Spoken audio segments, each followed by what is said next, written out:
the cast of Emmerdale, it's all hands on deck to get the village ready for their armistice event, celebrating the unsung Yorkshire heroes of the First World War. I'm excited that we are remembering them in this parade. On-screen vet Zoe Henry is following in the footsteps of Joseph Abson, the 55-year-old vet who left behind his rural practice to revolutionise the care of the great war horses of the front line. The easy route for anybody would be to say, no, thank you, I won't go to war at my age, but he didn't do that. Zoe's journey has taken her from the Yorkshire farms under his watch to highly specialised equine surgery. I mean, he must have seen some horrific things and he must have been in awful conditions. And now Zoe's tracked down two people who might be able to give her the next chapter of Joseph's story. Claire? Yes. Hi, I'm Zoe. Hello, Jennifer. Hello. Nice to meet you. Thank you. Claire Harvey and Jennifer Day are Joseph's great and great-great nieces.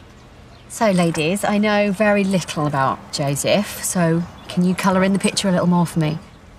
All I've got is a paper trail, really. It's a bit of a mystery as to what happened during the war years, but I feel very, very proud of him, and he's a very hard act to follow. Are you a vet as well? Yes. Ah, OK, right. She got the veterinary genes, so... I had no idea that there were any ancestors that had also been vets. It was a complete surprise to me. And I assumed Claire would know that she had a vet in the family, but somehow she didn't, so... What can you tell me about Joseph's experience and what he got up to during the war? So this is a photograph, and this is Joseph just down here. And what I particularly like are his sort of mischievous, kind eyes. And this was his prayer book that he took away to war with him. But what's so lovely is to think he held that in his hand. Yeah. He maybe had it in his pocket at key times during his period of service. July 20th, 1916. Wow, that's amazing. But this is all the information Claire and Jennifer have about Joseph's time on the Western Front.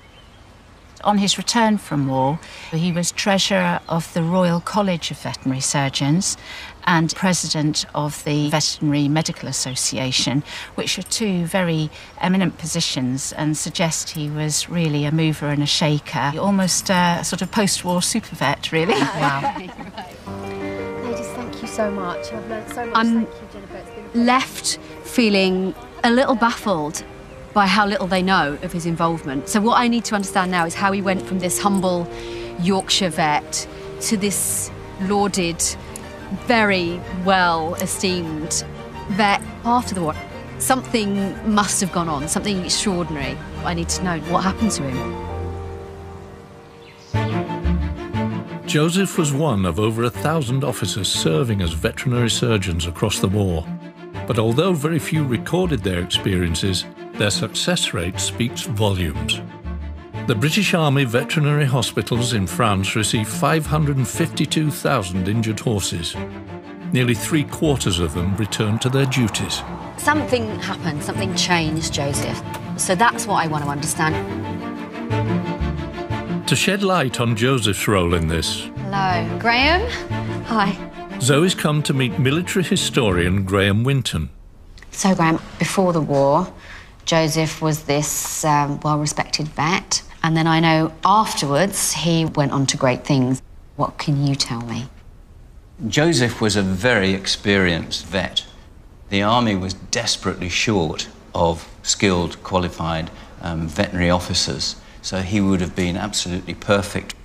And would he have been hands-on still? As you see from his war diary here, he's preparing advanced dressing stations, advanced collecting stations, so that horses that are actually wounded go back to a base hospital. His workload was phenomenal.